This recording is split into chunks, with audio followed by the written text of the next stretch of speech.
ونعوذ بالله من شرور أنفسنا ومن سيئات أعمالنا من يهده الله فلا مضل له ومن يضلله فلا هادي له أشهد أن لا إله إلا الله وحده لا شريك له وأشهد أن محمدا عبده ورسوله اللهم صل وسلم على محمد وعلى آله وصحبه أجمعين أما بعد. Muslimin dan muslimat yang dirahmati oleh Allah Subhanahu wa taala sekalian.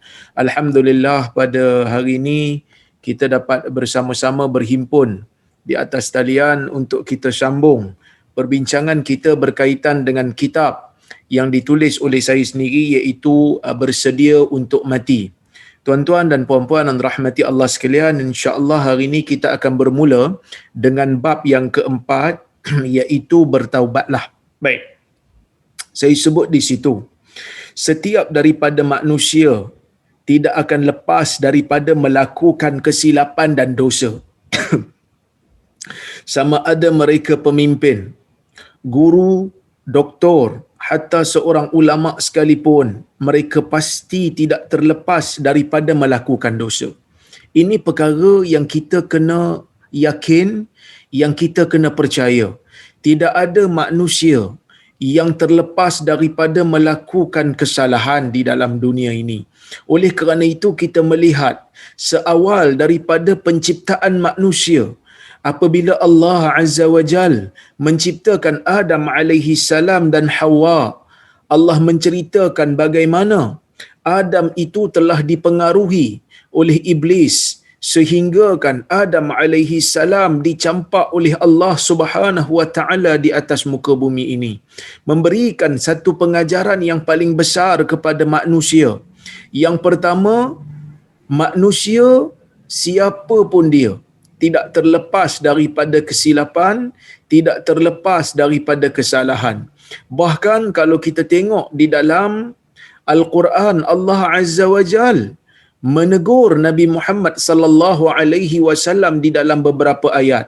Umpamanya di dalam ayat Abasa wa Tawalla, apabila Nabi sallallahu alaihi wasallam didatangi dengan seorang sahabat dia yang bernama Abdullah ibn Ummi Maktum, yang mahu bertanya Nabi sallallahu alaihi wasallam, seorang yang buta yang datang kepada Nabi sallallahu alaihi wasallam ingin bertanya tentang perkara-perkara yang berkaitan dengan amalan agamanya.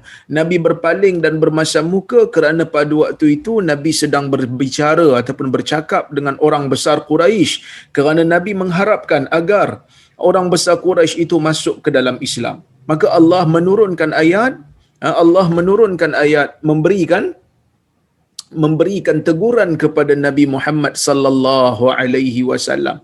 Jadi tuan-tuan dan puan-puan yang dirahmati Allah sekalian, ia memberikan kita satu pengajaran yang sangat penting. Selagi mana namanya adalah manusia, maka kita tidak akan terlepas daripada kesilapan, tidak akan lepas daripada kesalahan. Tetapi bila saya cerita dalam bab kesilapan dan kesalahan, adakah bermakna Nabi Muhammad ini berdosa? Ini berbeza pendapat dalam kalangan ulama setelah mereka bersepakat mengatakan Nabi sallallahu alaihi wasallam tidak melakukan dosa besar, kerana Nabi sallallahu alaihi wasallam adalah manusia yang maksum. Tetapi dosa kecil, di sana ada perbezaan pandangan dalam kalangan ulama. Sebahagian ulama mengatakan Nabi terlepas, dipelihara daripada melakukan dosa kecil, manakala sebahagian yang lain mengatakan Nabi mungkin melakukan dosa kecil, tetapi Nabi tidak mungkin berisrar,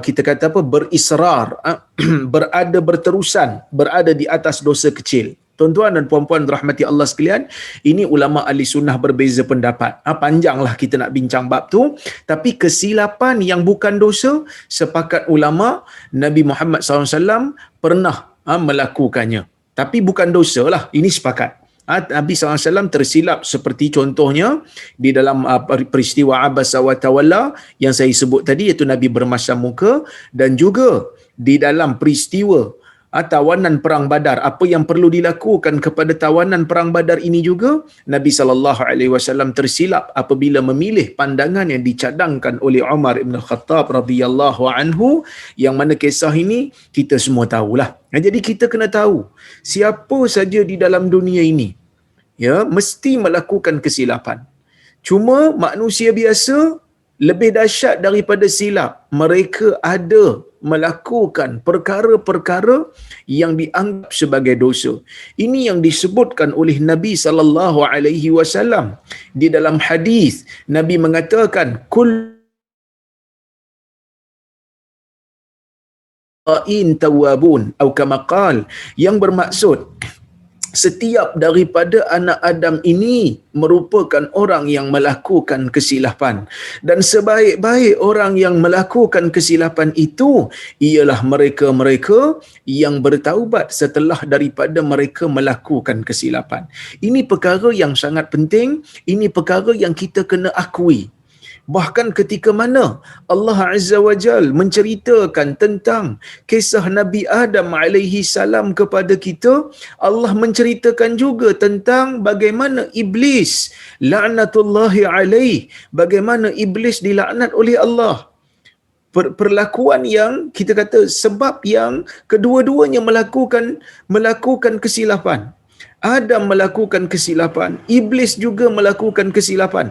Cuma bezanya Adam dengan Iblis ialah apabila Adam alaihi salam melakukan kesilapan, dia bertaubat kepada Allah Subhanahu wa taala. Dengan Adam bertaubat kepada Allah, kembali kepada Allah, mengakui bahawasanya dia telah melakukan kesilapan. Dengan katanya Rabbana zalamna anfusana wa illam taghfir lana wa tarhamna lanakunanna minal khasirin. Wahai Tuhan, kami telah menzalimi diri mereka, kami telah menzalimi diri kami. Wa illam taghfir lana, jika kamu tidak mengampunkan dosa-dosa kami, lanakunanna minal khasirin, pastinya kami akan termasuk wa illam taghfir lana wa tarhamna, jika kamu tidak mengampunkan kami dan tidak rahmati kami, tidak kesian kepada kami, pastinya kami akan termasuk dalam kalangan orang-orang yang rugi. Kemudian Allah Subhanahu wa taala bagi tahu kepada kita bagaimana Allah menerima taubat Nabi Adam alaihi salam dengan katanya fatalaqa adamu min rabbih kalimat fataba alaihi innahu huwat tawwabur rahim. Sesungguhnya Nabi Adam telah memberikan ucapan-ucapan taubat kepada Allah, maka Allah menerima taubatnya. Allah menerima taubat Adam. Berbeza dengan Iblis apabila dia melakukan kesilapan. Dia lakukan kesilapan, tetapi setelah dia melakukan kesilapan, dia takabur, dia sombong, dia ingkar, dia tidak mahu untuk kembali kepada Tuhannya, maka Allah Azza wa Jal melaknat Iblis sehinggalah selama-lamanya. Tuan-tuan dan puan-puan yang dirahmati Allah sekalian, apabila manusia tersilap, manusia perlu untuk kembali kepada Allah. Maka apabila kita berbicara bab taubat tu sendiri maksudnya ar-ruju', kembali. Kerana manusia ni kalau nak diibaratkan di dalam dunia ini, dia seperti orang yang sedang berada di dalam perjalanan. Orang yang berada dalam satu permusafiran. Jadi bila ada dalam perjalanan menuju Allah itu adalah perjalanan yang mustaqim, perjalanan yang lurus, perjalanan yang tidak ada simpang siur dan tidak ada bengkang-bengkok. Tetapi apabila manusia berada di atas jalan itu, kadang-kadang dia terkeluar ambil simpang apabila syaitan mengajak dia untuk masuk ke dalam simpang. Ini disebutkan oleh Nabi Muhammad sallallahu alaihi wasallam dalam hadis riwayat Imam Ahmad, yang mana daripada Abdullah ibnu Mas'ud. Kata Abdullah ibnu Mas'ud, khattarana an-nabiy sallallahu alaihi wasallam khattan mustaqima thumma khatta khututan an yaminihi wa an shimalihi. Yang bermaksud Nabi sallallahu alaihi wasallam membuatkan satu garisan yang lurus. Kemudian Nabi sallallahu alaihi wasallam membuat garisan yang banyak di kanan dan kiri garisan yang lurus itu. Kemudian Nabi sallallahu alaihi wasallam bersabda, "Hadza sabilullah." Yang lurus ini ialah jalan Allah. "Wa hadhihi subul." Dan di kanan dan kiri ini merupakan jalan-jalan. Fi kulli sabilin minha syaitan yad'u ilaih. Bagi setiap jalan ini ada syaitan yang menyeru manusia untuk kembali kepadanya, untuk masuk kepadanya. Jadi sebab itu bila kita masuk aja jalan yang dosa ni, kita seolah-olah telah ambil simpang yang mana syaitan berada di simpang tu dan ajak kita masuk. Kita tertewas dan kita masuk, dan kita perlu untuk bertaubat. Apa maksud taubat? Taubat maksud kembali, kena U-turn, ambil signal, U-turn, patah balik, masuk kepada jalan Tuhan semula. Inilah yang dimaksudkan dengan taubat. Di dalam hadis qudsi, Allah Subhanahu wa taala berfirman, "Ya ibadi, innakum tukhti'una bil-laili wan-nahar wa ana aghfiru dzunuba jami'a fastaghfiruni aghfir lakum." Hadis riwayat Muslim. Hadis ni panjang, tapi di dalam lafaz hadis ni terdapat kalam Allah ini ataupun firman Allah ini. Kata Allah, "Wahai manusia, wahai hamba-hambaku, innakum tukhti'una bil-laili wan-nahar." Sesungguhnya kamu ini akan melakukan kesilapan, akan melakukan dosa pada waktu siang dan juga pada waktu malam. Wa ana aghfiru dzunuba jami'a, dan aku yang akan mengampunkan dosa kesemuanya. Fastaghfiruni aghfir lakum. Mintalah keampunan kepadaku, nescaya aku akan mengampunkan kamu. Tuan-tuan dan puan-puan dan rahmati Allah sekalian, saya katakan di situ, setiap daripada manusia tidak akan terlepas daripada dosa, tak akan terlepas daripada silap. Siapa pun dia. Ustaz, saya sendiri pun kadang-kadang mengajar ada silap. Ada lupa, ada silap. Jadi benda lupa, benda silap ni benda biasa. Kalau kata manusia, dia boleh claim dia tak ada silap, maka dia sedang menipu diri dia sendiri dan dia menipu orang yang sedang mendengar daripada dia. Pasti akan ada kesilapan. Baik. Walaupun kita pendosa, Allah tetap muliakan kita. Allah muliakan manusia. Allah muliakan manusia ni apabila Allah membuka pintu taubat dan menjadikan pintu taubat sentiasa terbuka untuk kita.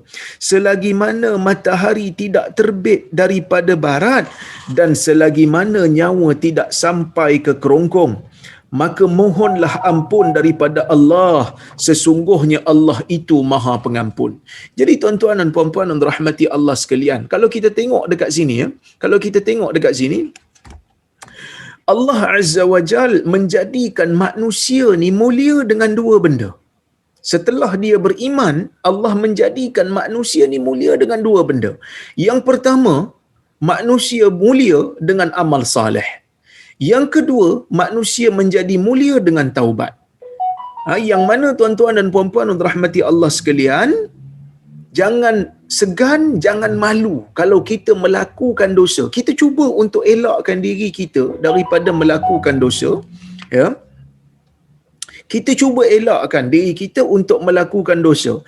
Tetapi kalaulah kata kita tewas, kalaulah kata kita tewas juga dan terbuat dosa, maka dalam keadaan tu jangan malu untuk menadah tangan kepada Allah, minta pengampunan daripada Allah. Kerana kita tak ada jalan lain. Sama ada kita berterusan berada di dalam dosa ataupun kita kembali dan Allah Azza wa Jal mengampunkan dosa kita. Jadi dah tentulah jalan yang lebih baik adalah jalan yang mana kita meminta ampun daripada Allah. Apa itu taubat? Allah berfirman di dalam Al-Quran, "Ya ayyuhallazina amanu tubu ilallahi taubatan nasuha. Asa rabbukum an yukaffira ankum sayyiatikum wa yudkhilakum jannatin tajri min tahtiha al-anhar. يوم لا يخزي الله النبي والذين آمنوا معه نورهم يسعى بين أيديهم وبأيمانهم يقولون ربنا أتمم لنا نورنا واغفر لنا إنك على كل شيء قدير." Surah At-Tahrim ayat 8. Yang bermaksud, wahai orang-orang yang beriman, bertaubatlah kepada Allah dengan taubat yang benar-benar, taubatan nasuha. Taubatan nasuha, taubat yang bersih. taubat yang suci, taubat yang ikhlas, taubat yang bukan main-main, taubat yang sungguh-sungguh. Mudah-mudahan Tuhanmu akan menutupi kesalahan-kesalahan kamu dan memasukkan kamu ke dalam syurga yang mengalir di bawahnya sungai-sungai. Pada hari ketika Allah tidak menghinakan Nabi dan orang-orang mukmin yang bersama dengan Nabi, sedang cahaya mereka memancar di hadapan dan di sebelah kanan mereka, sambil mereka mengatakan, wahai Tuhan kami, sempurnakan bagi kami cahaya kami dan ampunilah kami, sesungguhnya Engkau maha kuasa ke atas segala sesuatu. Jadi Allah memerintahkan umat dia untuk melaksanakan taubat setiap ketika, bila terutamanya apabila kita ni melakukan dosa. Tuan-tuan, dalam ayat yang lain Allah Subhanahu wa taala menyebutkan, innamat taubatu 'ala Allah lilladzina ya'maluna as-su'a bijahalah thumma yatubuna min qarib faulaika yatubullahu 'alaihim wa kana Allahu 'aliman hakima wa laysat at-taubatu lilladzina ya'maluna as-sayyi'ati hatta idza hadara ahadahumul maut qala inni tubtu al-an walal ladzina yamutuna wa hum kuffar ulaika a'tadna lahum 'adzaban alima, yang bermaksud sesungguhnya taubat di sisi Allah itu ialah taubat bagi orang-orang yang mengerjakan kejahatan lantaran disebabkan kejahilan, yang kemudian mereka bertaubat dengan segera, maka mereka itulah yang diterima oleh Allah taubatnya. Dan Allah Maha mengetahui lagi Maha bijaksana, dan tidaklah taubat itu diterima oleh Allah dari orang-orang yang mengerjakan kejahatan hingga apabila datang ajal kepada mereka, kepada salah seorang daripada mereka, barulah dia kata aku nak bertaubat sekarang. Dan tidak pula diterima taubat terhadap orang-orang yang mati sedangkan mereka berada di dalam kekufuran. Bagi orang-orang itu telah kami sediakan siksa yang pedih. Surah An-Nisa ayat 17 dan 18. Jadi tuan-tuan dan puan-puan rahmati Allah sekalian, dalam ayat ni Allah Subhanahu wa taala memerintahkan kita untuk melaksanakan taubat, supaya kita buat taubat dengan segera, jangan dok bertangguh-tangguh. Jangan dok bertangguh-tangguh. Pertama, kerana kita tak tahu kita ni nak mati bila, dan kita tak tahu bila matahari akan terbit daripada barat sehingga kita kata pintu taubat tertutup. Tuan-tuan dan puan-puan rahmati Allah sekalian, saya kata di situ, melalui ayat ini jelas bahawa taubat memerlukan yang pertama, segera dan tidak bertangguh.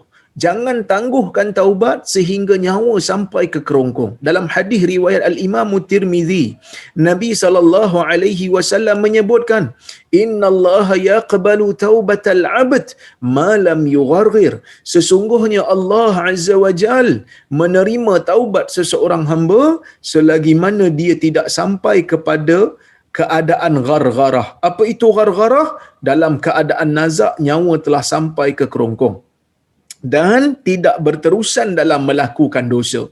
So kita sebut di situ tidak berterusan dalam melakukan dosa. Maksudnya tidak ada israr, tidak ada ya. Bismillah. Tidak ada israr. Apa maksud israr? Tidak berterusan.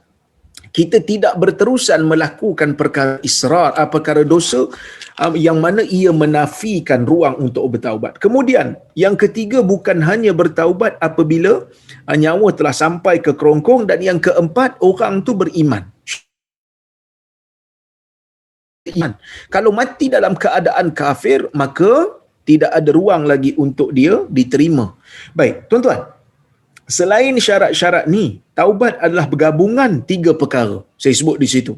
Selain daripada tiga yang disebut, empat yang disebutkan dalam ayat tadi, para ulama menggariskan, dia kata nak taubat ni kena ada tiga rukun. Tiga rukun. Rukun yang pertama, ya, dia mesti meninggalkan dosa yang dibuat itu serta-merta. Bila dia nak taubat dengan taubat nasuha, dia mesti tinggalkan dosa tu. Dia tak boleh masih buat. Dia tak boleh kata saya ni sebenarnya ustaz nak taubat daripada minum arak ni, tapi dia tengah tonggang arak. Maka taubatnya tu tak dinama taubat. Kita nak kembali mesti U-turn. Selagi mana tak steering, kata nak kembali tapi tak pusing steering, maka tak boleh kembali, dia tak jadi. Dia tak jadi. Yang kedua, menyesal di atas dosa yang dia lakukan. Tidak ada taubat bagi mereka yang berbangga dengan dosa yang mereka buat. Tak ada ruang taubat bagi mereka yang sedang berbangga. Duk cerita lagi dalam keadaan ketawa. Duk cerita dosa dalam keadaan dia bangga. Dia seronok dan dia rasa macam happy kerana diberi peluang untuk melakukan dosa tersebut. Orang macam ni masih lagi belum ada cukup syarat untuk bertaubat dan berazam tidak melakukan dosa tu lagi. Kalau dia bertaubat, lepas tu dia kata, oh saya sebenarnya kalau ada ruang ni saya nak buat lagi dosa ni, macam sedap pula dosa ni, maka dia tidak dianggap sebagai orang yang betul-betul bertaubat. Tapi tuan-tuan dan puan-puan rahmati Allah sekalian, kadang-kadang manusia dia rasa macam taubat di dalam syarat yang diletakkan oleh para ulama. Apa syarat tu tadi? Rukun tu tadi, pertama tinggalkan dosa tu. Yang kedua, menyesal dengan apa yang dia buat. Yang ketiga, berazam tak mau buat lagi. Jadi benda ni sebenarnya sangat-sangat simple. Taubat daripada dosa yang kita buat sebenarnya sangat-sangat mudah. Kadang-kadang bukan hanya memerlukan kepada tika semayang. Kadang-kadang hanya perlu kepada kesedaran di dalam jiwa, tuan-tuan. Dan kadang-kadang perlu kesedaran dalam jiwa je. Bila kesedaran dalam jiwa telah datang, kita pun telah meninggalkan dosa tu. Kita azam tak mau buat lagi. Dosa tu memang telah pun kita tinggalkan. Maka dalam keadaan tu, kita telah pun dikira sebagai orang yang telah pun bertaubat. Ya, maka sebab itu saya sebut, taubat adalah salah satu amalan yang cukup mudah. Namun kita sering menangguhkan diri daripada bertaubat. Mengapa? Sebab apa orang suka tangguh taubat? Pertama, mungkin kerana dia rasa taubat tu susah. Mungkin dia rasa taubat tu susah, kan? Bahkan kadang-kadang bila orang ingatkan kita untuk bertaubat, kita rasa orang tu hina kita pula. Bila kita kata hang ni bertaubat lah, kita pun marah. Nak suruh aku bertaubat ni yang bagus sangat ke? Kan, kita dok rasa macam tu lah. Tapi sebenarnya bila orang ingatkan kita untuk bertaubat, ia satu ingatan yang baik. Kena ucap terima kasih kat dia. Terima kasih lah, ingatkan saya untuk bertaubat. Kan? Kenapa? Kerana perbuatan mengingatkan orang tentang taubat ni satu benda yang baik. Kerana kita perlu sentiasa bertaubat. Dan taubat ni bukan satu benda yang susah. Itu pertama. Sebab diingat taubat ni susah.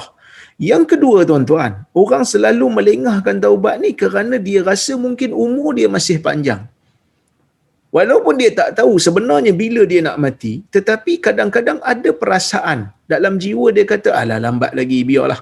Janganlah taubat lu. Dia tangguh-tangguhkan. Kerana saya dah sebut dalam kuliah yang lepas, kuliah-kuliah yang dulu saya sebut, di antara cara iblis, la'natullahi alaih, menjadikan manusia ini terjerumus di dalam dosa dan neraka, antaranya adalah at-taswif, melengah-lengahkan. Nak buat benda baik, lengah. Nak buat benda baik, lengah. Nak sedekah, lengah. Nak salat, lengah. Begitu juga nak taubat, lengah. Sebab apa? Sebab rasa, alah tak apa, aku kan nak mati lagi. Sedangkan dia tak tahu dia nak mati bila. Jadi suka bertangguh-tangguh. Dan yang ketiga, selain daripada rasa taubat tu susah maka kita tangguhkan. Yang kedua, rasa umur tu masih panjang maka kita tangguhkan. Yang ketiga,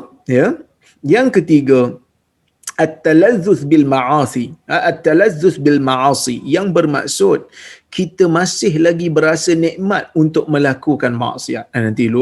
Nanti lu jangan taubat lu, sebab aku nak buat lagi ni, aku nak buat lagi dosa ni.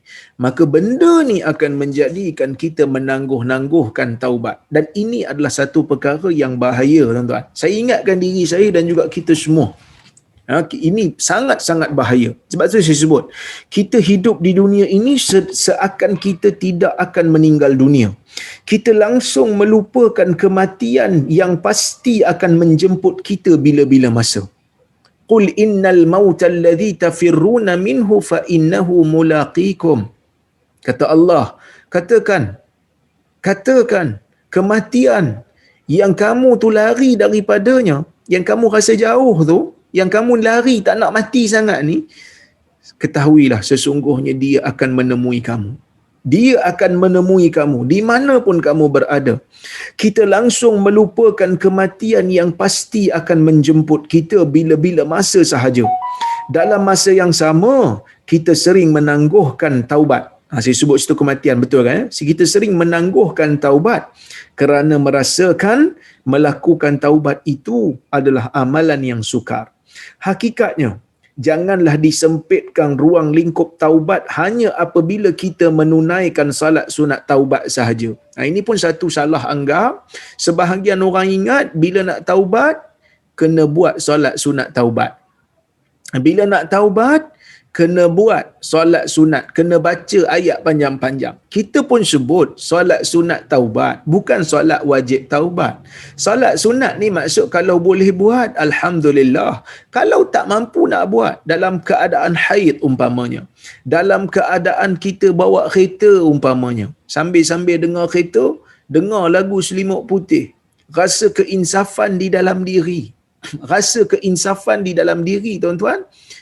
Jangan tangguh perasaan taubat. Ada keinsafan dalam diri, menyesal dengan apa yang kita buat, terus azam tak mau ulang, kita sudah pun dikira sebagai taubat. Jadi tuan-tuan dan puan-puan yang dirahmati Allah sekalian, jangan salah anggap dengan menganggap taubat ini sukar.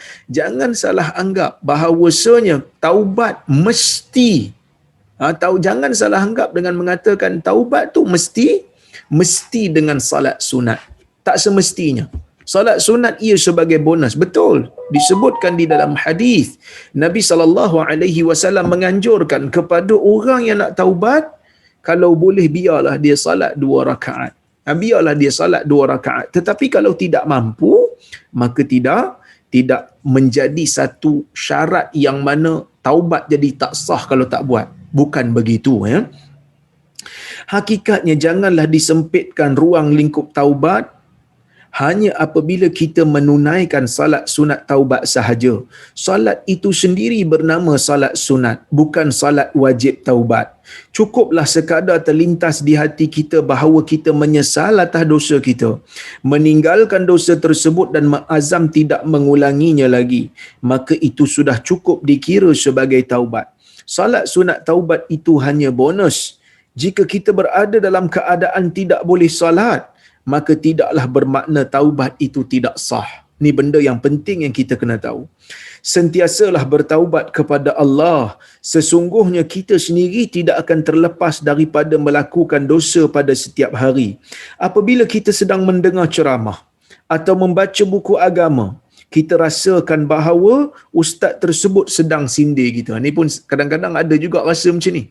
Dengar ceramah, dengar kuliah, baca buku agama, rasa macam kena tepuk-tepuk aja kepala. Rasa macam kena hiris-hiris saja perasaan dan jiwa. Ya, apa kita kena buat?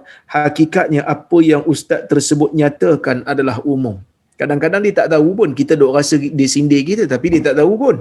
Tapi Allah gerakkan jiwa dia untuk sebut benda yang kita terasa. Maka Allah sedang menghantar dia untuk memberikan kesedaran kepada kita. Bila kita dengar satu benda, nasihat, kadang-kadang pedas, kadang-kadang tajam, tapi disebutkan oleh seorang yang bagus, kita jangan terlalu defensif menolak. Jangan terus pergi kata, ustaz ni tak boleh panggil lagi dah, suka sindir saya. Tak semestinya dia pun kadang-kadang tak tahu apa yang disebut. Dulu saya pun ada juga kadang-kadang hadir kelas, pensyarah saya duk sebut benda-benda yang kata, dia ni macam sindir saya pula, sindir aku pula. Tapi sebenarnya tak pun, dia tak tahu pun. Mana manusia tahu benda gaib, tuan-tuan? Melainkan apa yang disebut dalam Quran dan Sunnah saja. Dia tak tahu benda gaib. Tapi Allah gerakkan jiwa dia untuk sebut benda yang boleh menegur kita. Maka saya sebut kat situ, dia kata cuma Allah hadirkan ustaz tersebut bagi menyedarkan akan kesalahan yang kita lakukan. Maka tiada masalah untuk kita bertaubat ketika itu juga. Ketika mana ceramah masih sedang berlangsung atau ketika mana sedang membaca buku agama. Jadi kalau Allah hadirkan orang untuk tegur kita dan kita tersedar, kita kena syukur. Kita kena syukur. Sebab apa? Sebab Allah hantar orang yang boleh sedarkan kita, yang boleh buat kita tersentak menunjukkan ada iman di dalam jiwa kita. Masa sebab tu saya kata, bahkan saya boleh katakan sangatlah beruntung bahawa sangatlah beruntung kepada mereka yang tersentak jiwanya ketika mendengar nasihat. Ia menunjukkan jiwanya masih hidup dan mampu untuk diselamatkan. Ini benda yang sangat penting. Tuan-tuan, Nabi SAW sendiri beristighfar kepada Allah. Ada satu riwayat menyebut Nabi beristighfar kepada Allah lebih daripada 70 kali sehari. Dalam riwayat yang lain, Nabi SAW mengatakan dia beristighfar 100 kali sehari. Jadi mungkin ada di kalangan kita yang kadang-kadang rasa, kenapa Nabi istighfar banyak kali ni? Kenapa Nabi minta ampun kepada Allah banyak kali ni? Pertama, tuan-tuan, kerana Nabi SAW nak mengajar umat dia. Jadi nak mengajar umat, Nabi sendiri istighfar. Itu satu. Yang kedua, tuan-tuan dan puan-puan yang dirahmati Allah sekalian, Nabi istighfar ni banyak kali ni, walaupun kita tahu Nabi ni maksum, kerana Nabi SAW nakkan perasaan tawaduk, nakkan perasaan rendah diri pada Allah Azza wa Jal. Kita pun sama. Banyak sebenarnya faedah istighfar yang disediakan oleh Allah. Antaranya apa? Antaranya Allah Ta'ala luaskan rezeki. Antaranya Allah Subhanahu Wa Ta'ala berikan anak. Kepada mereka yang tak ada anak, banyakkan istighfar. Dan Allah memberikan lagi faedah istighfar ialah dengan kita tunduk menjadi hamba yang tawaduk. Jadi kalau jiwa ni rasa macam nak marah orang je, rasa macam nak bambu staff aja, rasa macam nak maki hamun orang aja, maka kita lazimi istighfar. Tunduk kepada Allah Azza wa Jal supaya di jiwa kita ni ada perasaan tawaduk. Supaya jiwa kita ni tak ada perasaan sombong, membangga diri kerana kita adalah hamba Allah. Selain daripada kita minta ampun pada Allah, minta ampun pada Allah itu juga akan membentuk peribadi diri, menjadikan kita sebagai hamba yang sentiasa tunduk, yang sentiasa patuh, yang sentiasa rendah diri dengan Allah, rendah diri juga dengan makhluk yang lain, tuan-tuan. Ya, rendah diri dengan makhluk yang lain. Baik. Apakah taubat saya sudah diterima? Ini benda yang penting juga. Yang kadang-kadang orang duk tanya kita. Ustaz, dia kata, saya ni dah taubat dah. Dulu saya buat macam-macam dosa, Ustaz. Macam-macam dosa saya buat. Ustaz sebutlah dosa apa. Biasanya berdosa tu saya dah buat. Tapi Ustaz, saya sekarang dah taubat. Cuma timbul dalam hati kita, dalam hati saya ni, Tuhan ni terima tak taubat saya? Tuan-tuan, apabila kita dah bertaubat cukup 3 rukun tadi, insya-Allah Allah Ta'ala terima. Perasaan-perasaan sangsi itu kadang-kadang didatangkan oleh syaitan.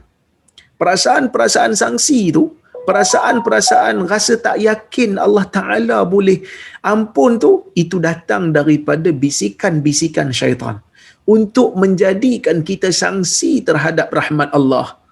Kita jangan sekali-kali putus harap dengan rahmat Allah Subhanahu Wa Ta'ala. Baik, saya mengatakan di situ, umum mengetahui bahawa sebaik-baik taubat adalah taubat nasuha. Taubat nasuha adalah sebenar-benar taubat. Namun bagaimana kita mahu mengetahui bahawa taubat kita adalah taubat nasuha? Macam mana kita nak tahu? Taubat nasuha seperti yang dimaklumkan adalah sebenar-benar taubat. Apabila kita telah bertaubat dengan taubat nasuha, maka ketika itu Allah telah menerima taubat kita. Ya, salah satu daripada tanda bahawa taubat kita diterima oleh Allah adalah apabila keadaan diri kita menjadi lebih baik setelah kita bertaubat. Jadi tanda taubat ni, kalau taubat tu taubat yang betul-betul, taubat yang nasuha, kalau kita lebih baik daripada keadaan sebelumnya. Tanda kedua pula, apabila kita terkenang dosa yang pernah kita buat, kita akan rasa menyesal. Tapi kalau kita duk terkenang tu sambil senyum, bukan senyum orang kata apa kerana memikirkan kebodohan diri, senyum kerana seronok. Bestnya aku pernah buat benda ni dulu. Itu tak betul. Kalau tersenyum memikirkan bodohnya aku dulu, yang tu para sahabat pun ada. Para sahabat masa zaman Islam, mereka teringat zaman jahiliah, sambil-sambil mereka kata alangkah teruknya kita dulu. Itu tak apa. Maksudnya adalah keinsafan, adalah penyesalan. Tetapi kalau dok teringat dosa lama, dok senyum, kata ish bangganya aku dapat buat benda ni dulu. Bukan main lagi aku zaman dulu. Rasa seronok pula buat dosa ni. Maka itu bermakna kita belum mencapai tahap taubat yang nasuha. Baik. Kemudian tuan-tuan, jika kita dapat merasakan dua tanda ni, insya-Allah Allah telah menerima taubat kita. Tetapi jika setelah kita bertaubat, namun perangai kita masih sama, maksudnya taubat kita masih belum sempurna. Jadi kena usaha lagi, bagi taubat lagi. Itu apabila dosa manusia kepada Allah lah. Kalau dosa tu kepada Allah, macam inilah cara taubat. Jika dosa sesama insan, maka kita perlu cukupkan 3 rukun taubat yang tadi itu yang saya sebut tadi. Cukupkan 3 taubat yang rukun taubat yang tadi itu, dan ditambah dengan satu lagi, iaitu meminta maaf kepada orang yang tersebut. Bila kita buat dosa dengan orang, kena pergi minta maaf dengan orang yang kita buat dosa tu. Minta maaf dengan dia, minta halal dekat dia. Ataupun memulang kembali haknya yang telah diambil. Kalau kita ambil barang dia, kita ambil harta dia, pulang balik. Minta halal kat dia. Andai orang tersebut memaafkan kita, alhamdulillah, maka terlepaslah tanggungjawab kita. Jika orang itu tidak memaafkan kita, maka kita akan menghadapi masalah di padang mahsyar. Kalau kita minta maaf, dia tak maafkan, kita nak minta maaf kat dia. Ni Syekh Fulan, Mat, aku ni dulu ada buat salah dengan kamu ni. Dulu aku duk mengata kamu ni tu, aku ada kata kat kamu ni. Jadi sekarang ni aku nak minta maaf lah daripada kamu. Kau maafkan aku tak? Kan? Jadi tuan-tuan, dalam keadaan ini, dalam keadaan ini dia tak maafkan. Bila tak maafkan tuan-tuan, apa jadi pada kita? Kan? Jadi pada kita, masya-Allah, kita kena usaha supaya dia maafkan kita. Kalau tidak, kita akan bertemu dengan dia di hari di hari kiamat nanti. Kita akan bertemu dengan dia di hari kiamat supaya Allah Subhanahu wa taala selesaikan. Allah Subhanahu wa taala selesaikan. Di sana ada riwayat yang menyebutkan di sana ada riwayat yang menyebutkan orang yang tak terima permohonan maaf ni akan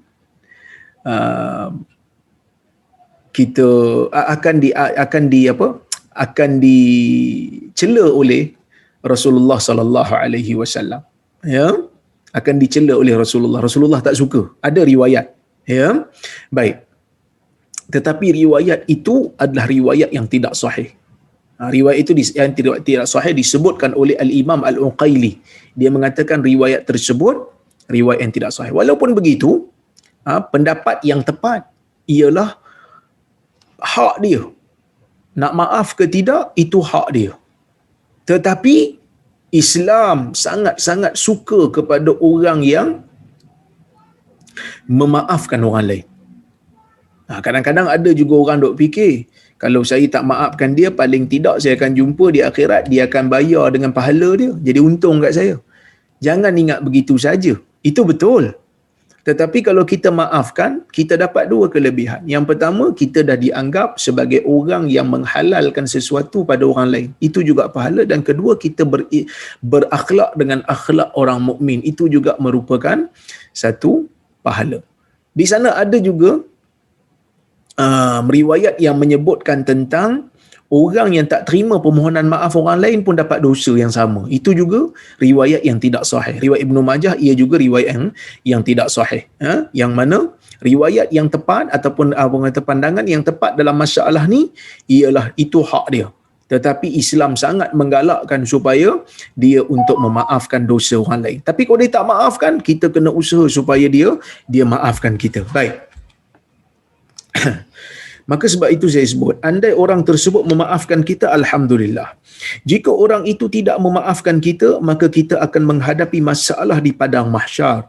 Boleh jadi kita akan menjadi muflis di akhirat. Yang mana dalam hadis Nabi SAW bersabda, dalam hadis riwayat Imam Muslim daripada Abi Hurairah, kata Abu Hurairah, anna Rasulullah sallallahu alaihi wasallam qaal, sesungguhnya Rasulullah sallallahu alaihi wasallam bersabda, atadruna manil muflis, kamu tahu tak siapa golongan muflis? Qalu al muflisu fina man la dirham lahu wala mata'. Muflis daripada kalangan kami ialah orang yang tidak ada dirham dan tidak ada harta. Faqala innal muflisa min ummati ya'ti yaumal qiyamah bi salatin wa siyamin wa zakah. Muflis daripada kalangan umat aku ialah orang yang datang hari kiamat dengan membawa pahala salat, puasa dan zakat. Wa ya'ti qad syatama hadha wa qadhafa hadha wa akala mala hadha wa safaka dama hadha wa daraba hadha. Dia datang ke hari kiamat dalam keadaan dia bawa pahala, tetapi dalam masa yang sama dia telah mencela orang ini, menuduh orang ini, memakan harta orang ini, menumpahkan darah orang ini dan memukul orang ini. Fayu'ta hadha min hasanatih, maka Tuhan akan bagi orang ini daripada kebaikannya. Wa hadha min hasanatih, dan ini daripada kebaikannya. Maksud Tuhan akan ambil pahala dia tadi bagi pada orang yang dia zalimi. Fa in faniyat hasanatuhu qabla ay yuqda ma alaih. Jika dia punya pahala tu habis sedangkan dia belum bayar lagi, sedangkan dia belum habis lagi bayar hutang kezaliman yang dia buat kat orang masa dalam dunia, ukhidha min khatayahum, Tuhan akan ambil dosa orang yang dia zalimi, summa turihat alaih, faturihat alaih summa turiha finnar. Tuhan akan letakkan di atas dia, kemudian Tuhan akan campak dia masuk ke dalam api neraka. Inilah orang muflis. Berdasarkan hadis itu, dapat kita fahami bahawa golongan yang menjadi muflis pada hari akhirat adalah orang yang berasal daripada orang yang memiliki pahala yang banyak. Dia mungkin salat, dia mungkin pahala puasanya lengkap, dia mungkin banyak bersedekah, tetapi dalam masa yang sama dia banyak buat masalah dengan orang. Ini bahaya tuan-tuan. Jangan buat masalah dengan orang kalau boleh. Jangan buat dosa dengan orang kalau boleh, kerana susah nak minta maaf. Susah nak minta maaf. Kalau kita minta maaf, dia tak maafkan, walaupun ada riwayat yang kata dia akan menanggung dosa yang sama, tapi semua itu riwayat yang tidak sahih. Yang sahihnya itu hak dia. Kita buat salah dengan dia, kalau dia tak maafkan, memang menjadi masalah kita. Baik. Bagaimanapun, semua pahala ibadat mereka itu habis kerana digunakan sebagai bayaran ganti rugi kepada insan yang pernah disakiti, dikhianati, dihina, dibunuh atau dizaliminya ketika hidup di dunia. Ini pesanan jugalah kepada orang yang ada pengaruh, orang yang ada kuasa. Jangan menyalahgunakan kuasa, jangan menyalahgunakan kedudukan, jangan menyalahgunakan keglamoran kita, kepopularan kita untuk menzalimi orang lain. Kerana di hari kiamat nanti, popular, nasab keturunan yang baik, kekayaan tidak boleh lagi digunakan untuk menyelamatkan kita daripada kezaliman yang pernah kita buat pada orang lain. Alangkah ruginya golongan muflis ini. Ganjaran pahala yang mereka kumpul dengan mengerjakan bermacam-macam ibadat akhirnya menjadi barang tukaran. Ini kerana denda yang perlu mereka bayar disebabkan kesalahan mereka terhadap orang lain. Meskipun kita malu jika isytiharkan muflis di dunia ini, namun kita masih lagi beruntung kalau dibandingkan dengan situasi muflis di akhirat. Kalaulah dalam dunia ni diisytihar muflis tuan-tuan. Tapi kalau isytihar muflis, malu, betul. Kalau nama diisytiharkan oleh Jabatan Insolvensi sebagai muflis, malu, betul. Tetapi setidak-tidaknya tuan-tuan, kita boleh bersembunyi. Kita boleh orang kata apa, pindah ke tempat lain ni orang tak kenal kita sebagai orang muflis. Tapi kalau hari akhirat, kita nak pindah di mana? Di hari akhirat kita nak menyorok macam mana? Semua orang dok tengok ni kita. Orang tahu kita buat salah dengan orang. Maka sebab itu saya sebut, jika muflis di dunia, masih ada lagi orang yang bersimpati dan dapat membantu kita. Mungkin orang simpati, orang membantu, sian dia bantulah. Kita tolonglah dia bagi bayar hutang dia supaya dia terkeluar daripada muflis umpamanya. Tetapi bagaimana pula keadaan kita apabila muflis di akhirat? Siapa nak bantu? Masing-masing duk fikir pasal dosa sendiri je. Pasal dosa sendiri, pasal untung nasib sendiri. Siapakah yang akan bersimpati? Siapakah yang akan menolong kita dan siapa pula yang akan menyelamatkan kita daripada azab siksaan neraka Allah? Kuat beribadah dan memiliki pahala yang banyak tidak menjamin terpelihara seseorang itu daripada azab Allah jika pada masa yang sama dia masih melakukan penganiayaan, penindasan dan kezaliman kepada insan yang lain. Jadi sebab itu tuan-tuan, hati-hati, jangan sampai kita ni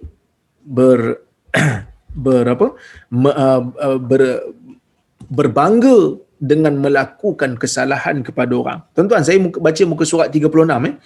Halalkah harta kita? Mungkin kita merasa yakin tidak menyakiti hati orang lain. Tetapi bagaimana pula dengan harta? Kadang-kadang kita rasa, saya tak sakiti hati orang. Saya tak mengutuk orang. Saya tak maki orang. Tapi macam mana dengan harta? Adakah kita yakin bahawa segala harta yang kita miliki adalah milik kita sendiri? Masalah ini sering dihadapi oleh mereka yang bekerja di syarikat yang besar. Ya. Lebih-lebih lagi mereka yang bekerja di sektor kerajaan. Orang macam saya ni yang kerja dengan kerajaan ni, kadang-kadang jadi dilema tuan-tuan. Kalau kita guna harta kerajaan untuk urusan peribadi, kan? Kalau kita guna harta kerajaan untuk urusan peribadi, kita nak bayar pada siapa? Kalau katalah kerja di sektor swasta, kita mungkin boleh minta halal daripada tokek dia. Kita mungkin boleh minta halal kepada pemegang saham dia. Tapi kalaulah kata kerja dengan kerajaan, nak minta halal macam mana? Telefon guna untuk peribadi, kertas kerajaan guna untuk urusan peribadi. Maka benda ni kena hati-hati tuan-tuan. Saya sangat yakin dan percaya sepanjang kita bekerja, pastinya kita pernah membuat ataupun terambil hak syarikat tanpa kebenaran. Mungkin kita pernah menggunakan mesin salinan fotostat atas urusan peribadi. Mungkin kita pernah gunakan telefon pejabat bagi menghubungi pasangan. Mungkin kita pernah mengambil hak syarikat walaupun sehelai kertas. Ini semua ni kita akan bertanggungjawab tuan-tuan. Jadi sebab itu jangan rasa selesa sangat. Oh, kerja government, seronok kerja government kan, kerja government, seronok. Tapi tanggungjawabnya sangat besar. Segalanya berkemungkinan. Tanya pada diri sendiri. Ya, baik. Jika kita melakukan kesalahan-kesalahan tersebut, pada siapa yang harus kita nak minta maaf, nak halalkan perbuatan ni?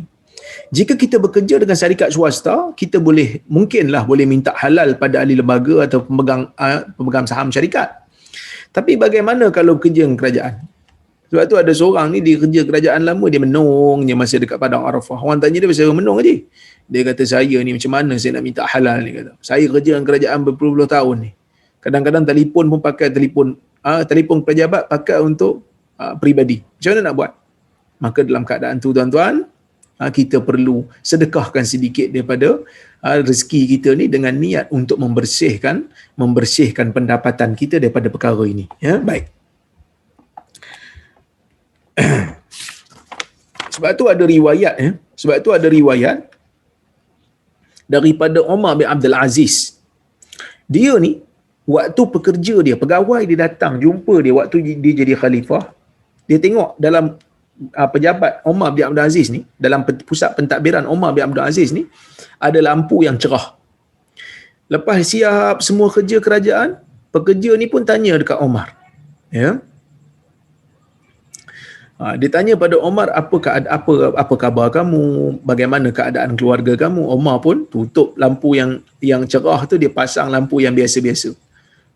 Orang terkejut, dia kata, tadi kamu tanya tentang urusan kerajaan, aku pasang lampu kerajaan. Sekarang kamu tanya pasal urusan aku, maka aku pasang lampu aku sendirilah. Aku tak mau pakai harta kerajaan. Begitu amanahnya Umar bin Abdul Aziz dalam menjaga amanah. Tuan-tuan, kita tengok pada bab yang seterusnya, subtopik yang seterusnya, bagaimana cara memohon maaf. Baik. Kebiasaan daripada kita menunggu saat hari raya Aidilfitri bagi memohon kemaafan. Amalan sebegini adalah baiklah, walaupun bukanlah semestinya, tapi baiklah. Malah pada hari raya Aidilfitri, kita dapat bertemu dengan sanak saudara dan rakan-rakan yang tinggal berjauhan. Jadi sebab itu, ya, kita dapatlah, orang kata apa, bermaaf-maafan. Tapi bukanlah semestinya. Dalam hadis tak ada pun suruh bermaafan pada hari raya. Cuma pada hari itu mungkin kita seronok, kita berimpun, jadi minta maaf. Senang orang nak maafkan sebab tengah seronok. Masa yang diperuntukkan untuk berziarah juga dapat diisi dengan pohon kemaafan. Ini benda yang bagus, ya. Tapi jangan tunggu hari raya pun nak minta maaf lah. Kalau buat dosa dengan orang, minta maaf cepat-cepat. Ya. Berdasarkan pendapat yang kuat dalam mazhab Syafi'i, kita perlu menyebut satu persatu kesalahan yang kita lakukan kepada manusia. Ya, bukan sekadar memohon maaf secara umum. Ini mazhab Syafi'i punya. Ya. Kita perlu nyatakan secara terperinci apa yang kita kata kat dia. Kerana mazhab Syafi'i kata, kalau ikut pendapat yang kuat dalam mazhab Syafi'i, dia kata kena sebut satu-satu. Sebab manusia ni dia mungkin maafkan satu kesilapan, tetapi dia mungkin tak maafkan kesilapan yang lain. Jadi kena sebut satu-satulah. Ini pendapat yang kuat dalam mazhab Syafi'i, seperti mana yang disebutkan oleh Al-Imam An-Nawawi dalam Al-Azkar. Tetapi menurut mazhab Hambali dan pandangan kedua dalam mazhab Syafi'i pula, cukuplah kita memohon Allah ampunkan orang yang kita umpat. Katalah kita pergi buat salah dengan dia, kita pergi mengumpat dia. Dia tak tahu. Kita mengumpat di belakang dia. Dia tak tahu. Mazhab Hambali kata, tidak wajib memberitahunya bahawa kita mengumpatnya. Ini kerana jika kita bagi tahu dia, ia akan menyakiti orang yang kita umpat sekali lagi. Maksudnya dahlah kita mengumpat dia dulu, kita bagi tahu pula dia, sedangkan dia tak tahu pun. Kan? Maka kita tak perlu bagi tahu apa yang kita perlu buat. Kalau dia tak tahulah, maka cukup sekadar kita beristighfar kepada Allah untuknya tanpa perlu diperincikan kesalahan. Kerana berkemungkinan jika kita ceritakan secara terperinci kesalahan kita, dikuatiri ia akan mengeruhkan lagi keadaan. Ini benda yang penting. Dalam mazhab Syafi'i kena bagi tahu. Dia tak tahu pun kena bagi tahu. Dalam mazhab Hambali kata kalau dia tahu kita minta maaf lah. Sebab dia dah tahu dah. Tapi kalau dia tak tahu, kita dah umpat di belakang dia. Tak payah bagi tahu, dia kata. Tak wajib bagi tahu. Bagi tahu pun tak apa. Tapi tak bagi tahu tu, tak bagi tahu lebih baik kerana takut menyakitinya lagi. Jadi bila tak bagi tahu, kita nak buat apa? Kita istighfar untuk dia kepada Allah. Ya Allah, ampunkan dia. Ya Allah, ampunkan dia. Lepas tu kita kena sebut di mana kita umpat dia. Kita kena sebut di mana kita umpat dia. Kita kena bagi tahu dekat orang yang kita umpat dia tu, benda yang kita umpat dia tu satu kesalahan, dan kita sebutkan kebaikan-kebaikan dia. Ya, okey. Cara terbaik. Mana satu nak amal ni? Kan? Nak amal mazhab Syafi'i ke nak amal mazhab Hambali? Saya yakin dan percaya tuan-tuan, kalau lambat umpat ni mungkin kita nak semua nak tukar mazhab Hambali lah kan? Sebab tu cara terbaik kata Syekh Ibn Utsaimin, jika kita rasakan mereka dapat menerima permohonan maaf daripada kita, maka elok kita cerita satu persatu lah kesalahan kita walaupun dia tak tahu. Kalau kita rasa dia boleh terima dan dimaafkan. Namun jika kita rasakan mereka tidak boleh menerima tindakan kita dan atas pertimbangan kita bahawa perkara ni akan menjadi lebih keruh jika kita jujur dengannya, maka cukuplah kita beristighfar untuk dia. Istighfar je cukup untuk dia. Jika kita ada hak yang tidak tertunai kepada mereka yang telah meninggal dunia, maka penuhilah hak tersebut. Jika kita ada berhutang wang ringgit dengan si mati, kita boleh bayar hutang tersebut kepada waris. Bayar pada waris dia. Jika tidak menjumpai waris, walaupun dah usaha, cari sungguh-sungguh, tak jumpa waris, maka sedekahlah kepada fakir miskin dengan nilai yang sama kita berhutang dengan dia. Niatkan pahalanya untuk si mati yang kita berhutang dengan dia. Ya Allah, ni aku niat pahalanya kepada orang yang berhutang, yang aku berhutang dengan dia dulu. Jika kita pernah mengumpat si mati, maka kita perlu pergi ke tempat yang pernah kita mengumpatnya dan menyebut kebaikannya dan banyakkan istighfar untuknya. Andai kita pernah memfitnah si mati dalam bilik mesyuarat, maka kita perlu menyatakan hal sebenarnya, terutama di tempat kita memfitnahnya. Maklumkan bahawa apa yang kita pernah sebut sebelum ni adalah fitnah dan sebutkan segala kebaikan si mati di bilik mesyuarat tersebut. Pada akhirnya kita memohon semoga Allah mengampunkan segala kesalahan si mati. Perkara yang sama juga perlu dilakukan jika kita pernah fitnah orang di Facebook. Kita perlu menarik kembali kenyataan fitnah di Facebook, memohon maaf dan ganti dengan menyebut segala kebaikannya dan doa supaya Allah mengampuni segala dosa orang yang kita fitnah. Mengapa perlu disebutkan kebaikan? Kenapa perlu sebutkan kebaikan? Kerana Allah sebut dalam Al-Quran, innal hasanat yuzhibnas sayyiat. Kerana kebaikan akan memadam keburukan. Kita masuk kepada subtopik yang baru, ketakutan menjaga amanah. Saya dah cerita tadi. Saya sudah minta maaf tapi dia tak maafkan. Ada juga yang berkata, saya sudah minta maaf tapi dia tak maafkan. Jadi saya sudah terlepas daripada tanggungjawab saya. Saya sebut di sini, mengapa pula kita telah terlepas daripada tanggungjawab kita? Masalah itu adalah masalah kita. Kita yang membuat masalah itu kepada dia, selagi mana dia tidak memaafkan kita, maka kita akan terpalit dengan dosa tersebut. Jika melibatkan wang dan harta, maka kita wajib membayarnya. Jika melibatkan amalan, kita perlu membayarnya dengan pahala kita di akhirat nanti, kalau kita meninggal sebelum dapat pengampunan. Ya? Baik. Selain diri kita, kita perlu juga sentiasa mengingati diri kita bahawa orang lain juga tidak diketahui bila saat kematian mereka. Pernahkah kita berfikir orang yang kita ada lakukan kesalahan kepadanya tiba-tiba saja meninggal dunia? Bagaimana kita mohon ampun kepadanya? Dosa terhadap manusia jangan sekali-kali dipandang ringan. Namun begitu, orang yang diumpat digalakkan memberi maaf kepada orang yang mengumpatnya. Bahkan ia sunat dan yang sangat dituntut. Antara cara mudah memaafkan adalah dengan berfikir bahawa ia telah pun berlaku dan tidak mungkin diundur lagi, serta fikirkan ganjaran pahala memaafkan orang lain. Jadi maksudnya, kalau kita ni rasa berat nak maafkan orang, dan kita fikir diri kita. Yang pertama, kita kena ingat, kalau kita maafkan orang, kita dapat pahala. Itu pertama. Yang kedua, macam mana kalau kita buat salah dengan orang, orang tak maafkan kita? Jadi pada waktu tu kita akan rasa mudah untuk memaafkan. Dan yang ketiga, tuan-tuan, tidak ada kebaikan dalam berdendam, kerana Nabi SAW sendiri tidak berdendam dengan manusia. Oleh kerana tu, tuan-tuan dan puan-puan rahmati Allah sekalian, kita janganlah ada sifat dendam. Kalau boleh maafkan. Ia lebih menenangkan jiwa. Wallahu ta'ala alam. Ya. Jadi saya rasa cukuplah sekadar tu untuk malam ini. Saya tengok kalau ada soalan yang saya boleh ambil. Ya. Minta maaf, hari ni suara saya kurang baik sikit, agak serak.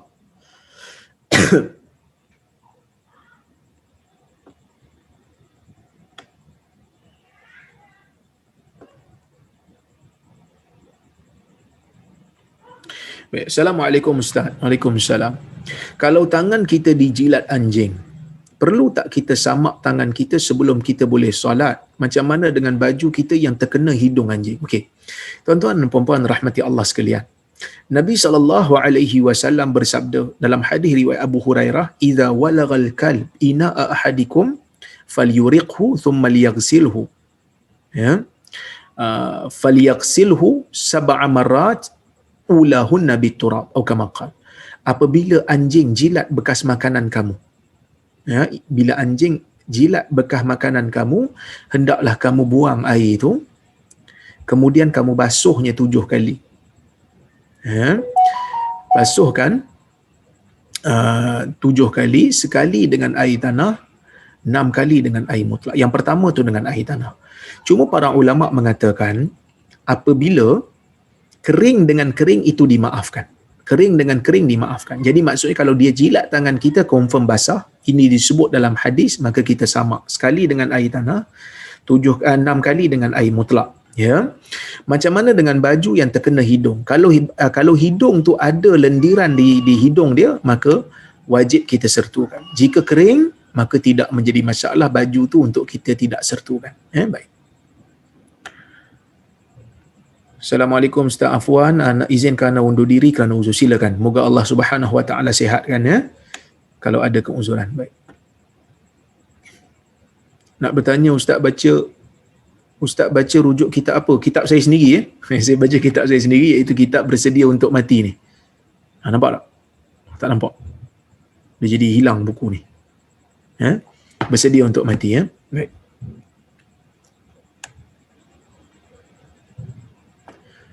nak beli senaskah kitab yang ada tanda tangan autograf. Oh, saya tak ada salinan tu. Kalau tuan-tuan beli daripada Shopee, nanti jumpa saya di mana-mana, boleh minta autograf, saya akan sainkan insya-Allah, free of charge. Saya tak minta charge lah untuk tanda tangan saya tu. Baik. Assalamualaikum. Waalaikumsalam. Kalau kita tak jumpa dengan orang yang kita pernah buat salah untuk mohon maaf, bagaimana cara nak lepas dosa tersebut? Kalau kita buat dosa tu dari sudut harta, maksudnya kita ambil harta dia tanpa izin, ataupun kita hutang kita tak mampu bayar dan tak mampu jumpa dia ataupun waris dia, kita sedekahkan senilai yang kita pinjam tu, yang kita ambil tu, dan niatkan pahala untuk dia. Kalau dosa tu adalah disebabkan dosa fitnah, maka kita kena betulkan balik. Di mana kita pernah fitnah dia di Facebook, kita kena tulis balik apa yang kita tulis tu yang sebelum ni adalah fitnah, dan sebutkan kebaikan dia dan minta Allah Ta'ala ampunkan dosa-dosa dia, ya. Kalau kata mengumpat, sama juga, kita perlu sebutkan kebaikan dia, dan kita kena minta Allah Ta'ala istighfar untuk dia. Moga-moga Allah mengampunkan kita, insya-Allah.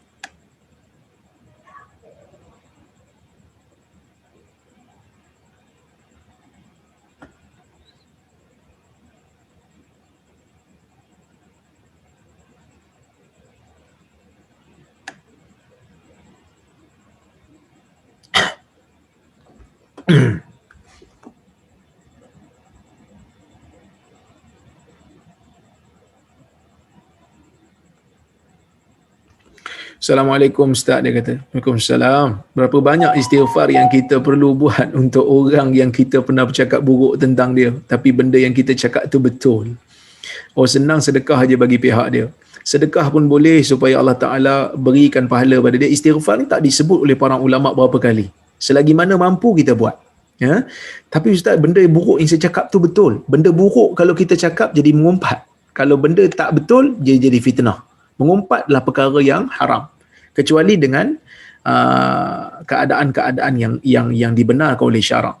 Yang itu tuan-tuan kena ikut kuliah saya Riyadhus Salihin, kita akan masuk bab tu. Tapi lama lagi lah. Babu ma yubahu minal ghibah. Bab yang keadaan-keadaan yang mengharuskan ataupun yang diharuskan seseorang mengumpat.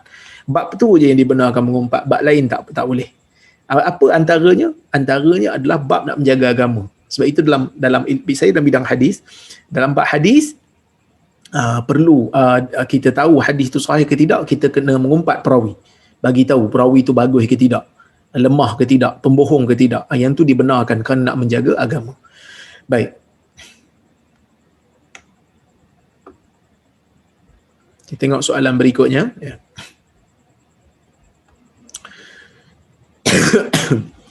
Suara saya agak teruk hari ni.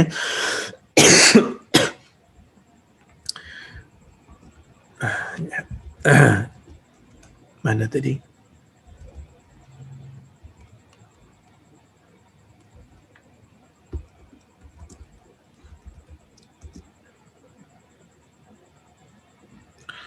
Okey.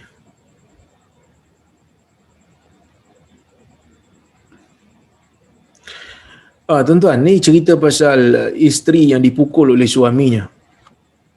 Dia kata kadang-kadang isterinya tu ada emosi lebih sikit. Jadi bagaimana dengan keadaan yang suaminya tak suka apa-apa, keadaan isterinya yang agak emosional, maka dia pukul isterinya tu separuh nyawa, dia kata. Tuan-tuan dan puan-puan rahmati Allah sekalian, Allah Subhanahu wa taala menjadikan perkahwinan di antara suami dan isteri ini mawaddatan wa rahmah. Kasih sayang dan rahmat. Bukan hanya ada kasih sayang, tetapi ada rahmat. Bukan hanya ada rahmat, tetapi ada kasih sayang. Ayat Allah Subhanahu wa taala ni sangat-sangat lengkap, iaitu hubungan suami isteri mesti didasari dengan mawaddatan wa rahmah, kasih sayang dan rahmat. Ada kasih sayang tak ada rahmat tak jadi. Ada kasih sayang tapi tak ada kesian. Sayang kat isteri tapi pukul isteri. Sayang kat suami tapi tengking suami, hina suami. Sayang tapi hina, malukan suami depan orang. Ataupun sayang kat isteri tapi pukul isteri sampai bengkak-bengkak muka. Seolah-olah macam isteri dia baru lepas tournament dengan Mike Tyson, umpamanya kan. Ini benda yang dilarang oleh Islam. Benar Islam tuan-tuan membenarkan suami memukul isterinya, tetapi bukan dalam isu-isu yang biasa-biasa, hanya dalam isu nusyuz. Isteri yang derhaka keluar daripada rumah tanpa izin suami umpamanya, tak taat pada suami umpamanya, itu dibenar. Itu pun setelah dinasihati, setelah diasingkan tempat tidur, baru pukul. Itu pun pukul yang tidak mencederakan, tak boleh pukul muka, tak boleh pukul tempat-tempat yang boleh mencederakan, yang boleh mencacatkan. Imam Syafi'i kata pukul dengan kayu sugi. Tahu kayu sugi, ambil berus gigi tu pukul sikit, nak tunjuk kita serius. Ya, tapi kalau seorang isteri berada dalam keadaan yang emosional disebabkan mungkin keadaan dia tertekan dengan kerja dia, maka dalam keadaan tu tuan-tuan, suami tidak dibenarkan untuk memukul isteri. Dalam hadis Nabi SAW menyebutkan, dalam hadis riwayat Imam Al-Bukhari, Nabi SAW bersabda dalam satu khutbah Nabi, dalam waktu khutbah Nabi sedang berkhutbah, Nabi kata, Nabi bercerita tentang perempuan. Dalam riwayat lain Nabi sebut istausu bin nisa'i khaira, pesan kepada orang wanita ini, berikan pesanan kepada orang wanita ini dengan baik-baik. Kemudian Nabi kata, ya'midu ahadukum yajlidu imra'atahu jaldal 'abd fala'allahu yudaji'uha min akhir yaumih. Nabi kata, mungkin ada salah seorang daripada kamu ni pukul isteri dia seperti mana dia pukul hamba dia. Nabi kata, Nabi sindir. Kemudian dia kata, lepas dia pukul, dia bersama pula dengan isteri tu, tidur sekali dengan isteri tu di akhir hari dia. Maksud Nabi nak kata apa? Tak malu ke seorang suami? Kamu tak malu ke seorang suami yang memukul isteri dalam keadaan kamu pukul dia tu macam hamba? Lepas tu di akhir hari kamu pergi peluk dia pula. Kamu pergi bersama dengan dia pula. Kamu tak malu ke? Maka Nabi SAW menyebutkan perkara ini kepada suami. Yang mana kita ni mengambil tanggungjawab kepada isteri itu adalah untuk dengan kalimah Allah. Kita menghalalkan hubungan suami isteri itu dengan kalimah Allah. Maka pesanlah dengan isteri itu baik-baik.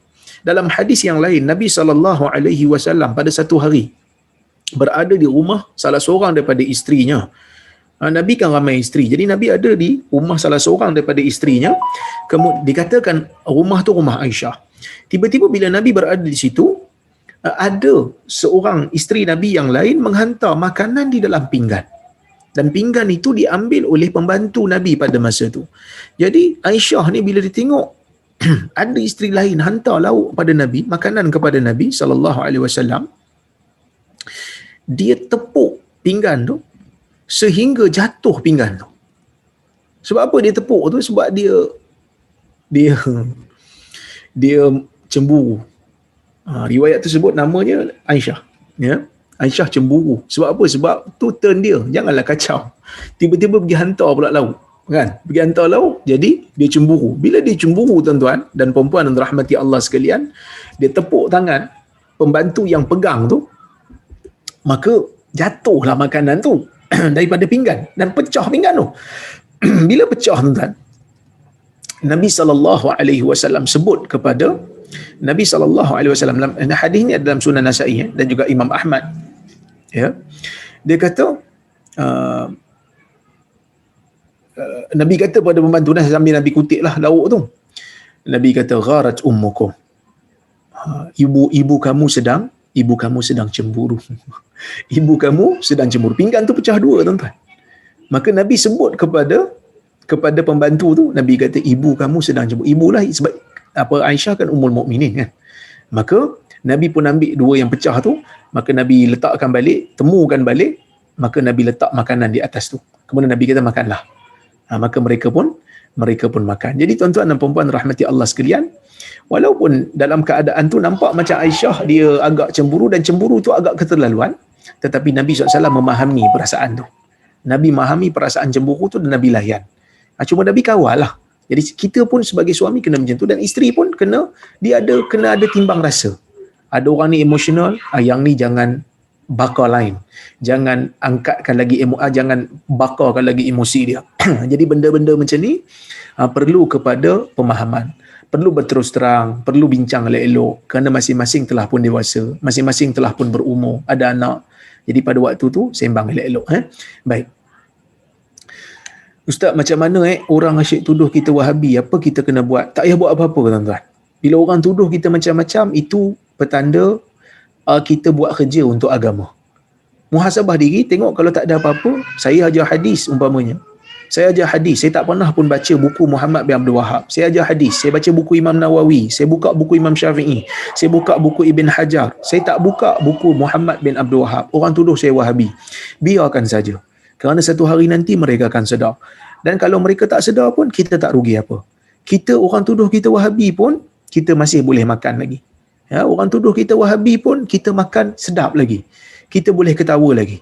Bahkan kalau dituduh secara zalim, sehingga kita digam oleh mana-mana orang, tak boleh berceramah di masjid-masjid, no big deal tuan-tuan.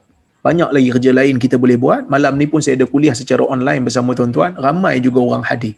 Tak ada masalah. Bahkan mungkin Allah Ta'ala nak jadikan kita ni berpahala daripada kutukan mereka. Ya, baik.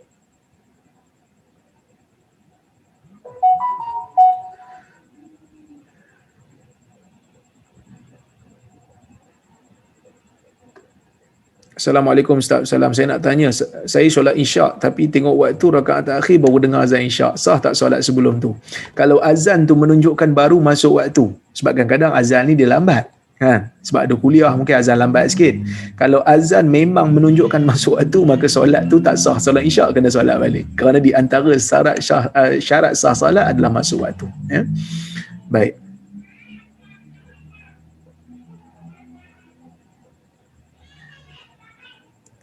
Assalamualaikum warahmatullahi wabarakatuh. Macam mana kita nak didik umat Islam jangan suka tulis di wall FB mereka mengenai aib orang atau peli-peli orang? Tuan-tuan, kalau aib orang tu tersembunyi, jangan dibukakan. Kerana Nabi SAW katakan dalam hadis, man satara musliman satarahullahu yaumal qiyamah. Sesiapa yang menutup aib orang Islam, maka Allah akan tutup aibnya di hari kiamat. Kita kena ingatkan mereka, kalau kau suka bongkar aib orang, satu hari Allah Ta'ala akan buka aib kau. Itu benda yang, tapi kalau aib tu memang terbuka, dia memberi teguran yang umum, maka itu tidak menjadi masalah. Ia termasuk dalam kerja-kerja amar ma'ruf dan nahi munkar. Jadi kita kena pesan kat dia lah, dia pun ada aib, jangan sampai Allah Ta'ala buka aib kita.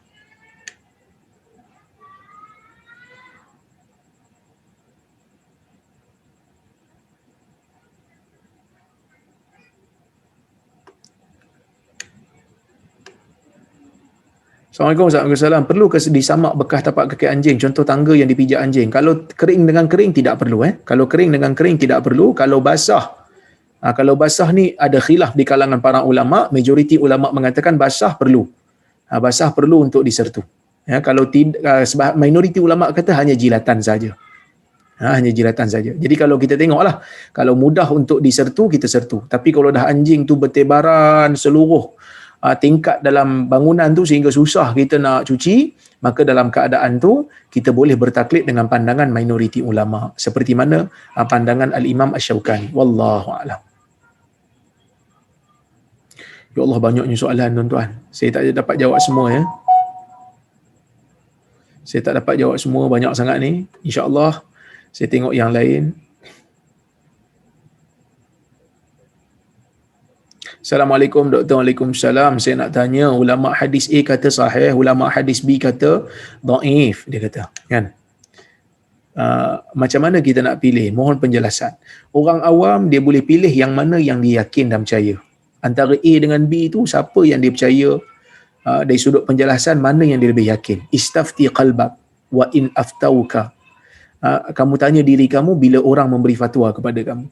So kita tengok dia punya alasan, tengok dia punya penjelasan, mana yang lebih kita yakin, kita ambil. Dia sama macam kita pergi, orang kata apa, pergi jumpa pomen lah. Kita bukan pandai repair enjin, kan? Tapi kalau kita tanya pomen ni hurai dengan pomen tu hurai, mana lebih percaya? Baik.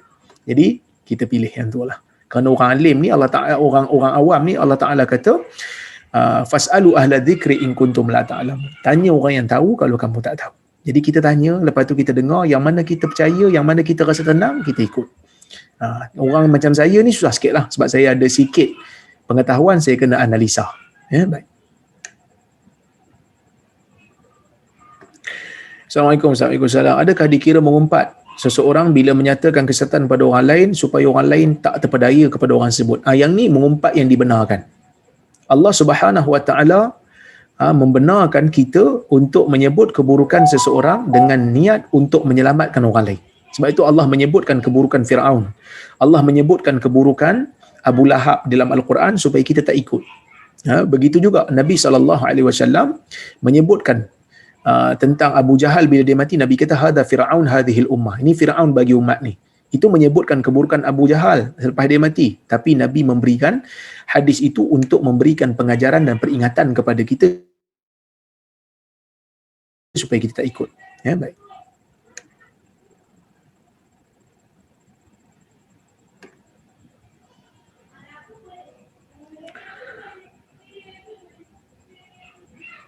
Orang yang mati, dia kata, boleh tolong dijelaskan maksud hadis orang yang mati kerana taun, tenggelam, benturan, mendapat mati syahid.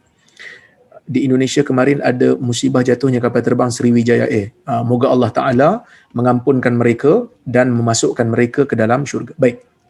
Tuan-tuan dan puan-puan yang dirahmati Allah sekalian, di dalam hadis Nabi SAW menyebutkan tentang syahid, orang yang mati syahid. Orang yang mati syahid ni kita ada beberapa keadaan, ada beberapa jenis, ya. Pertama, syahid dunia dan akhirat, orang yang meninggal dunia disebabkan peperangan melawan musuh-musuh Islam. Itu yang pertama. Yang kedua, mati syahid dunia. Yakni orang yang mati berperang di jalan orang yang mati berperang di dalam peperangan, tetapi dia berperang bukan kerana Allah, tetapi berperang kerana riak. Berperang kerana dia nak gelaran, orang kata dia berani dan seumpamanya. Ini syahid dunia. Ya, di akhirat nanti dia tidak akan dapat pengampunan seperti mana syahid dunia dan akhirat. Ada satu lagi yang kita panggil sebagai syahid akhirat. Maksud dalam dunia dia diuruskan macam orang mati biasa, tetapi dia akan dapat pahala syahid, iaitu orang yang ta'un, orang yang sakit dalam perut, orang yang mati lemas, sahibul hadm, orang yang mati ditimpa sesuatu. Orang yang mati ditimpa sesuatu. Jadi tuan-tuan dan puan-puan yang dirahmati Allah Subhanahu Wa Taala sekalian, kalau kita tengok kat sini, ya, orang yang mati, ya, ditimpa sesuatu, dianggap sebagai mati syahid akhirat. Ya, mati syahid akhirat. Jadi adakah orang yang meninggal disebabkan kemalangan, hentaman sesuatu? Ya, hentaman. Pertama, kalau orang kata sahibul hadam ni orang yang mati ditimpa sesuatu. Ya, mati ditimpa sesuatu, itu yang dimaksudkan dengan yang dimaksudkan dengan orang yang mati syahid sahibul hadam dalam hadis tu. Tetapi kalaulah kata dia mati dalam keadaan dihempap ataupun kena hentaman, maka dalam hadis ni menyamai. Maksudnya dihempap sesuatu, dia terkena hentakan daripada atas ke bawah. Sama juga kalau dia terhempas daripada atas ke bawah. Benda kalau macam sahibul hadam ni, orang yang terkena hentakan, rumah tumbang ke ataupun rumah runtuh, barang di atas yang berat kena atas dia. Tapi dalam kapal terbang, dia di atas, barang di bawah, dia pun terhempas. Maka insya-Allah dia pun termasuk di dalam maksud hadis orang yang terkena hentakan. Wallahu alam. Jadi dia pun insya-Allah dapat pahala syahid akhirat. Mudah-mudahan. Amin ya Rabb. Jadi tuan-tuan,